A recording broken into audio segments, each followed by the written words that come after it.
Hello everyone, how are you? I hope you guys are having a great time. My name is Reverend Dr. Eunice, Ilya, a clergy with the United Methodist Church, and also the founder of Kapua Wholeness Foundation, a foundation that deals with those at the margin and also reaching out to those that are suffering with the problem of addiction. So I'm here to tell you a story, an African story, and I hope you are going to enjoy the story. So just stay calm, relax, and listen to this beautiful story that I'm about to tell you. Once upon a time, there were two cities. Those cities are just wonderful. The name of the cities are, one is Borough City, two is Wodot City. Borough City is a very beautiful city. A beautiful city that is bestowed with beauty. The streets are like gold. On the street of the city, you can see beautiful trees, that have wonderful flowers, and the fragrance smells so nice. When you are on that city, you will not want to leave that place. You will almost want to be on the street because you want to smell the aroma, the fragrance, and the beauty of that city. In the daytime, you have great light, and that light shine on those beautiful flowers. The sun is so perfect. And at night, you have beautiful lights. This light are so awesome. Even when a needle fell on the ground, you can easily find it. They are smart, they are intelligent, they have what it takes to live on this planet Earth. But you know what? Because they are blessed with everything, they are just individualistic. They mind their business. On the other hand, we have Wodot City. Wodot City is equally beautiful, but the beauty is not like our city. The people are just awesome. They are very relational. They are communal in nature. They have a great value. The value that they cherish so much is the value of being a family. They have little, but they never take anything for granted.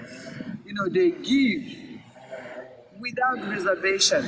They love, they cherish, they live as a community, and that's what gives them life.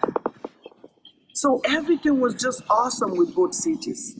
They are just great. And you know what? What I like about both cities is because of its beauty. And it's just so lovely. You can be in either of the city and still enjoy life. What I want you to understand is not just the greatness of both cities, but there's also something very important.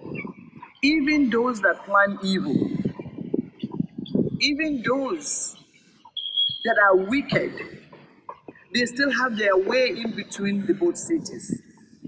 Even when there is communal or individualistic, they get away with their evil act.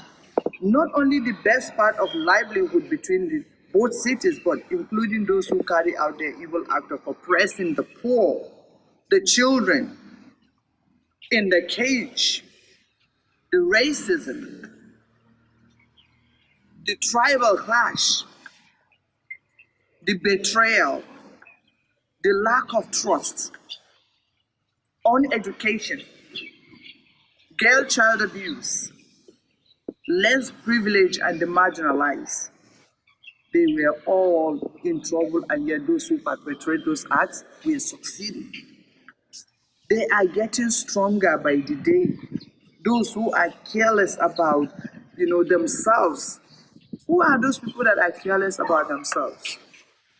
Those that have no regard for human. They are so careless, they don't even think about anything. All they think about is how to perpetrate their evil. So things are going on perfect, including the evil acts.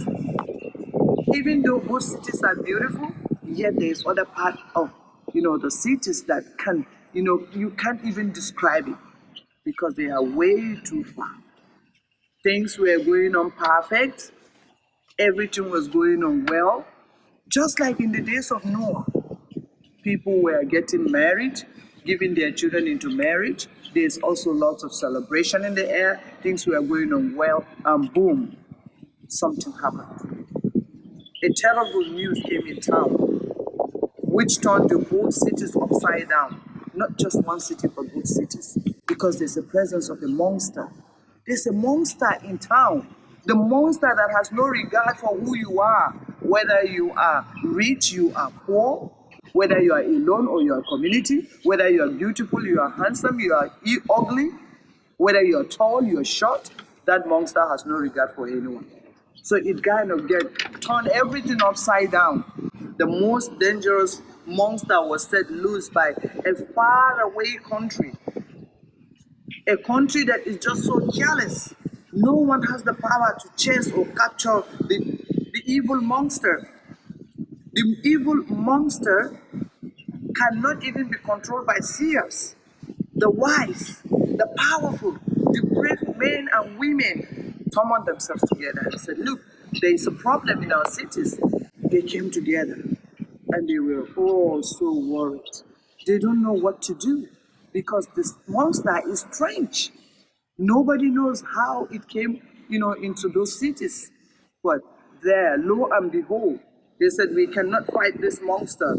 As individuals, we need to come together and find a way how to arrest or, vanquish this monster or else will die. So they came together. The ugly monster turned both the city upside down, threw them into confusion, great panic and fear catch all of them. As a result, lots of people were attacked by this deadly monster, wounded some. Some, their freedom was taken away from them. Many went into isolation because of fear. And that is what this monster did. Because there was a great fear everywhere. Their children cannot even breathe. Their future are in jeopardy. They can't go to school.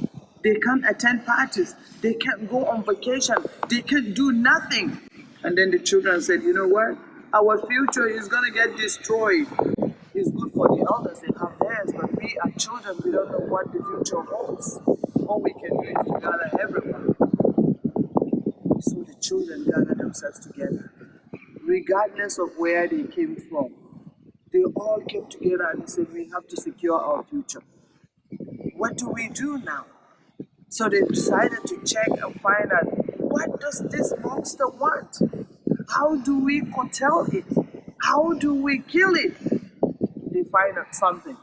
The monster likes dirty. It loves dirty surface. It loves dirty hands. It loves affected nose and mouth. It means you have to clean yourself. Clean yourself very well and be clean. Clean your hands. You have to wipe your face. You have to take your bath. You have to make sure that you are really eating good food to stay alive and strong in order to fight this monster. So what you do, you have to cover your face with a cloth for you to be able to run away from the breath of this monster. Because once it breathes in you, you are gone. Once it breathes in you, the consequences is deadly. So the children said, okay, this is what we are going to do. You know what? Let's leave our differences within these two cities. What do we do? And so they decided, they said, you know what? We have to put on clothes on our face. Not just being clean, but let's cover ourselves to protect each other. Because there is no trust. The monster has breaking the trust between people, so you have to stay away from your brother or your sister in order to stay alive. Let's use our clothes and protect our face from getting infected. The number of people that have died so far, the children of Wodo City, they don't have much. Oh no. What a sad city. What a sad situation. But you know what? They are so courageous and brave, and they said, we don't have the clothes. We don't have what it takes. Just like Boro City that have customized clothes, they have all it takes. They have all the machinery on ground. They have improved health system. They have food for their people. They have supplies for their people. What the city doesn't have. So they got together and they said, we are going to improvise this. With the help of each other, we can do more. And so, I'm going to show you all the children from different places because they answered the call to close their mouth and their noses and make their faces look different in order to stay away from this deadly monster, that now they are really succeeding because each child was able to have a cloth that covered their mouth and their faces. Their mouth and their nose were closed. And that is how they can secure their future. So wear your face mask as a sign of humility, as a sign of love, as a sign of togetherness in order to defeat this deadly monster. You can have a look.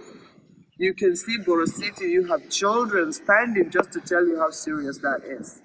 They are putting on their improvised face mask because they can only use what they have to protect themselves as they are alive. Do you want to live long? Put on your face mask. And that is the message from this story. Whatever you have, don't take it for granted. Love your parents because they work for you. Love your pastors because they stood for you. Love your government because they care for you. And love everyone around you because together we can defeat and succeed. Bless you, children. You take good care of yourself. Bye.